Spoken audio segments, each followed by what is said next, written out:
ஆண்டவரும் இரட்சகருமாகிய இயேசு கிறிஸ்துவின் இனிய நாமத்தில் உங்களை யாவருக்கும் அன்பின் வாழ்த்துக்களை தெரிவித்துக் கொள்கிறேன். அருமையான தேவ பிள்ளைகளே, புதிய நாள், புதிய நம்பிக்கை, new day, new hope daily devotion மூலமாய் இந்த பரிசுத்தமான ஓய்வு நாளில் உங்களை சந்திப்பதில் நான் மிகுந்த மகிழ்ச்சி அடைகிறேன். அல்லேலூயா. இந்த ஓய்வு நாளில் கூட ஒவ்வொரு ஓய்வு நாளிலும் ஆவியானவர் அற்புதமான ஆலோசனைகள் நமக்கு கொடுத்து கொண்டிருக்கிறார். நாம் சரி செய்ய வேண்டிய காரியங்களை ஆண்டவர் சரி செய்து அநேக ஆலோசனைகள் கர்த்தர் இதுவரை நமக்கு கொடுத்து கொண்டு வருகிறார். ஆமென். இன்றைக்கு கூட கர்த்தர் நமக்கு கொடுக்கிற வார்த்தை என்ன? 1 பேதுருவின் புஸ்தகம் 5ஆம் அதிகாரம் 5வது வசனத்தை கூட வாசிக்க கேட்போம். அந்தபடி இளைஞரே, மூப்பருக்கு கீழ்ப்படியுங்கள்.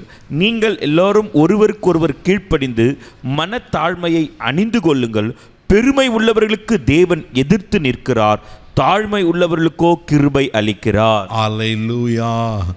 பெருமையுள்ளவர்களுக்கு தேவன் எதிர்த்து நிற்கிறாரா? எவ்வளோ பயங்கரமாக இருக்குது பாருங்கள். அப்போஸ் நாங்கள் பேதுரு எழுதுகிறாரு.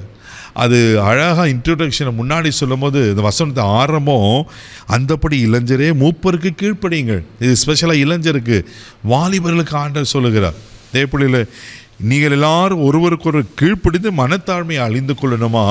பெருமையுள்ளவர்களுக்கு தேவன் எதிர்த்து நிற்கிறார், தாழ்மையுள்ளவர்களுக்கோ கிருபை அளிக்கிறாரா? அப்போது இளைஞர்களுக்குள்ள தன்னை அறியாமல் ஒரு மேட்டிமை, தன்னுடைய அழகு, தன் படிப்பு, தன் சம்பாத்தியம், தன்னுடைய பேக்ரவுண்ட் அப்படின்னு சொல்லி அது நேச்சுரலாகவே சில வாலிபர்களுக்கு இருக்கிறத நான் பார்க்குறோம். தேவப்பிள்ளையில் ஆனால் வேதம் இன்னைக்கு என்ன தெரியுமா சொல்லுகிறது? நமக்கு ஆலோசனை கொடுக்கிறது, நாம் பெருமையாக இருக்கக்கூடாது. பெருமையுள்ளவர்களுக்கு தேவன் எதிர்த்து நிற்கிறாரா? ஆண்டவர் எதிர்த்தா நம்ம வாழ்க்கை என்னங்க வருது? யோசித்து பாருங்கள். ஆண்டவர் எதிர்த்து நிற்போமா? ஆண்டவர் எதிர்த்து நம்மளால் வாழ முடியுமா? ஒவ்வொரு நாளும் நிற்பது நிர்மலமாகாது இருப்பது அவர் கிருபை தானே, அவர் இரக்கம் தானே, அவர் தயவு தானே. அப்போது ஆண்டவரே பெருமைகளுக்கு எதிர்த்து நிற்கிறார்னாக்கா, அப்போ ஆண்டவர் இந்த பெருமையின் ஆவியை எவ்வளவாய் ஆண்டவர் வெறுக்கிறார் பாருங்கள்.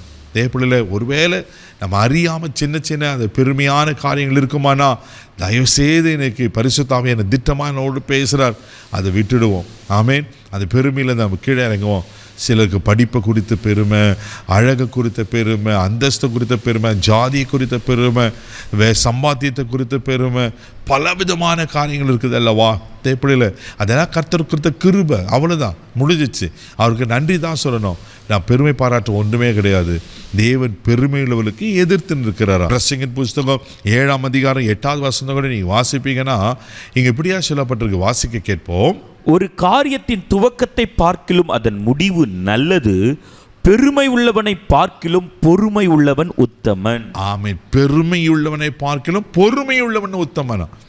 இன்றைக்கி நமக்கு பொறுமை தான் இருக்க மாட்டேங்குது, பெருமை தான் இருக்குது. அல்லேலூயா.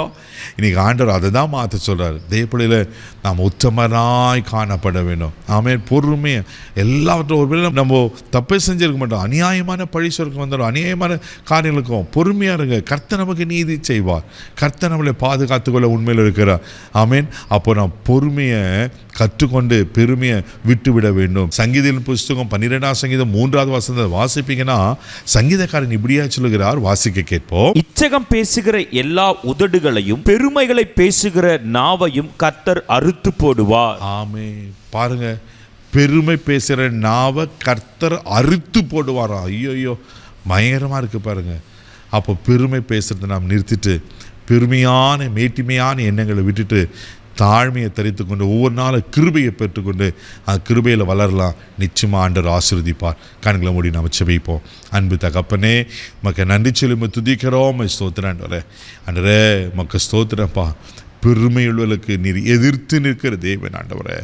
தாழ்மையுள்ளவருக்கோ கிருபை அளிக்கிறீர்கள் அல்லவா? நீர் மரண பரியந்தம் தாழ்த்தினீர் அல்லவா? ஆண்டவரே, தாழ்மையின் அடிமையின் ரூபத்தை எடுத்தீர் அல்லவா? நாங்களும் எங்களை தாழ்த்தி ஆண்டவரை எல்லாவற்றையும் தாழ்மையை தரித்து கொள்ள உதவிச்சு எல்லா பெருமைகளையும் எடுத்து போடுங்கப்பா. இந்த நாளில், இந்த ஓய்வு நாளில் நீ கொடுத்த நல்ல ஆலோசனைக்காய் ஸ்தோத்திரம்.